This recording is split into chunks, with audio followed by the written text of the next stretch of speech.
Hi guys, it's Tracy. Welcome back to my channel. So today I am going to be doing my June wrap up, and in June I actually read a total of 10 books. But before we get excited, 10 books seems like a lot. It definitely adds up to my reading challenge count. But of those 10 books, 7 books were actually rereads, and I'll show you them in a moment. I feel like you guys probably know what I'm talking about, especially if you guys follow me on Goodreads.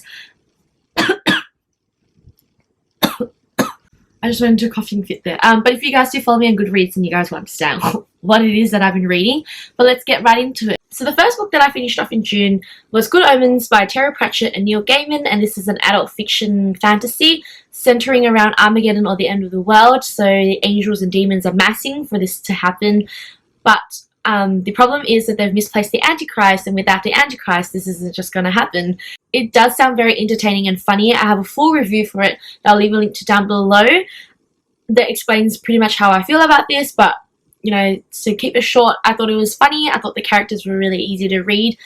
Some of them, though, I found that I just couldn't be bothered with. I wasn't too concerned with them.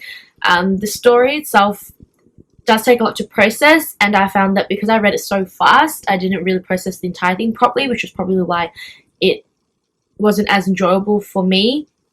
But overall, I gave this a 3.5 out of 5 stars. And then I read a new adult novel by Colleen Hoover, which was called Ugly Love, and this one is apparently becoming a movie soon with Nick Bateman in it. I didn't even realize, but it centers around 2 characters finding themselves living in the same apartment, and sort of the girl, you know, falling for the guy, but him having, I guess, a scarred childhood or whatever, or a scarred past, and him trying to break free out of it. And it's sort of the dysfunctional relationship because they agree to do something where she ends up falling for him when she shouldn't have, etc, etc. Like, you get it when you read it. I don't want to ruin it for you guys, but I'm so torn about this book because on the one hand, I definitely loved the meaning of the story, like how with love there's 2 sides to it. You're not going to always have the good, you'll always have the bad, but it's how you respond to the bad and how you move on from it that will help you learn things like that. Whereas if you sort of hold on to this bad, you know, you're never going to move on with your life.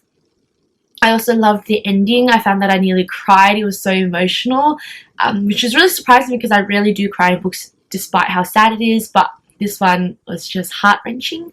But at the same time, I don't think I agree to how the female character put herself into harm's way, full knowing that the things that she was doing was definitely going to harm her, but she was okay to do it. But it's very realistic to how a dysfunctional relationship would be like, I assume. There were some moments, though, where I felt like the use of sex, which is part of this book, so that's a FYI to you guys, was just put in really randomly and didn't really fit the mood, or just was really abrupt, and I felt like it was so uncomfortable to read because it just didn't suit the moment, which was something that I was really iffy about, and which really, you know, strayed me from giving this about a 4.5. So I'm going to give this about 3.5 to 4 stars because I definitely think it was really touching. I'm very curious to see how it will be made into a movie. It's probably definitely going to be a movie where not a lot of younger viewers will be able to watch. But I am very curious to see how it will go. And then I end up reading The Revenant by Michael Punk. How do you pronounce that? I'm sorry. Which is a adult fiction centering around revenge. This is a very well-known story now because there is a movie to it which Leonardo DiCaprio won his Oscar for. He plays Hugh Glass, which is the main character in it.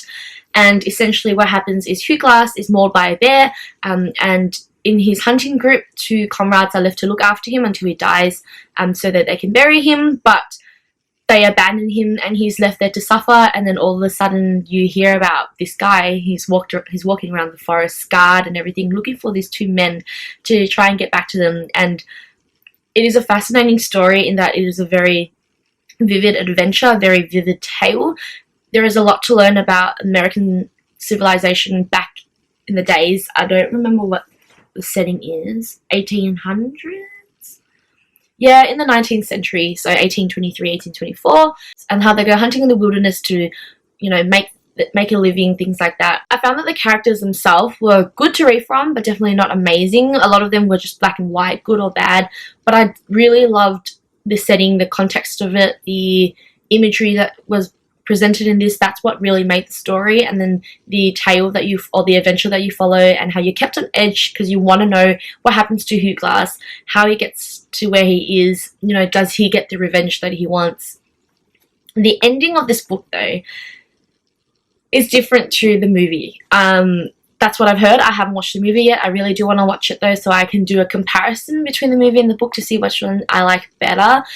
All I'm going to say is I didn't like the ending. That's all I'm going to say.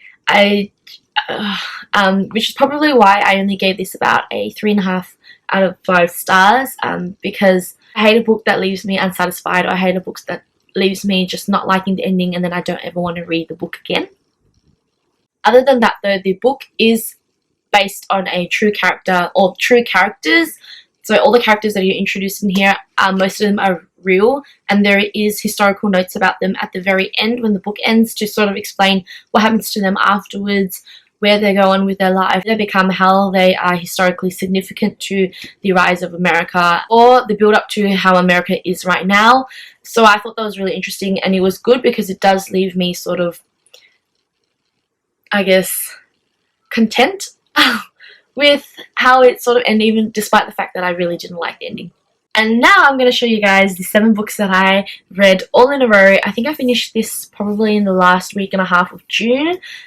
Starting off with Harry Potter and the Philosopher's Stone, and this is the illustrated version by Jim Kay. And I've been meaning to read this for so long, and I just hadn't had the chance, and when I sat down and read it, it was the most magical experience. I'm not even kidding. Like, despite the story being an absolutely amazing story, because let's be real, Harry Potter, these illustrations in this just make it so much more different to read. I felt like I was reading a childhood book all over again. I just want to show you guys some of the illustrations that I really liked. Like, it's just fascinating to see, you know, the story come to life in these images. So that's Harry in his cupboard. And then the Hogwarts ghosts. I don't know if you guys can see that. And it's just, it really made me feel like I was revisiting my childhood. It definitely changes up the concept of the novel and how, you know, with the different illustrated versions that are coming out. So that's Ron. Kids will be able to sit down and will be able to read through this, but have the illustrated versions as an aid for them to sort of visualize things. And I really appreciated that. Like, this is amazing. Like, the illustration on this is beautiful. After I finished reading it, I was just in awe by how touched I was, how much I love it, and how much I really want to get the rest of the series in this, because it's so beautiful. Like, seriously, check it out, guys. If you don't have your hands on it, buy it now. And of course, after that, I decided I wanted to read the rest of the Harry Potter series. So I ended up reading the new edition, which is the 15th anniversary edition. So when you put them all together, it makes Hogwarts Castle. All these are heavy. Obviously, I didn't read the Philosopher's Stone because I already read the illustrated version, but I read, and I'll show you guys, Harry Potter and the Chamber of Secrets, Harry Potter and the Prisoner of Azkaban, Harry Potter and the Goblet of Fire, Harry Potter and the Order of Phoenix, Harry Potter and the Half-Blood Prince, and Harry Potter and the Deathly Hallows. And these are a gorgeous addition as well to the Harry Potter franchise. They've just got different images. At the back they've got images as well. And it's just so pretty, it's so beautiful. Oh my god, these are my babies. But it was really fascinating because when I was rereading it, I was also doing Goodreads reviews for the first time, because I really ever write anything about Harry Potter in there because I reread them too often. But I really found the ones that I really loved as opposed to the ones that I didn't. You know, picked up on a lot of things, and I really understood a lot more on Dumbledore's, I guess, lessons to Harry in the end, and all that meaning about love and stuff like that. So that was my month of June. Hopefully I do read a lot more books in July where there are new reads and not just me rereading the Harry Potter series. I just felt like it was time, that's all. Leave a comment down below telling me what your favourite book was for the month, and then how many books you guys read. Otherwise, that is all for today, and I hope to see you guys very soon. Bye!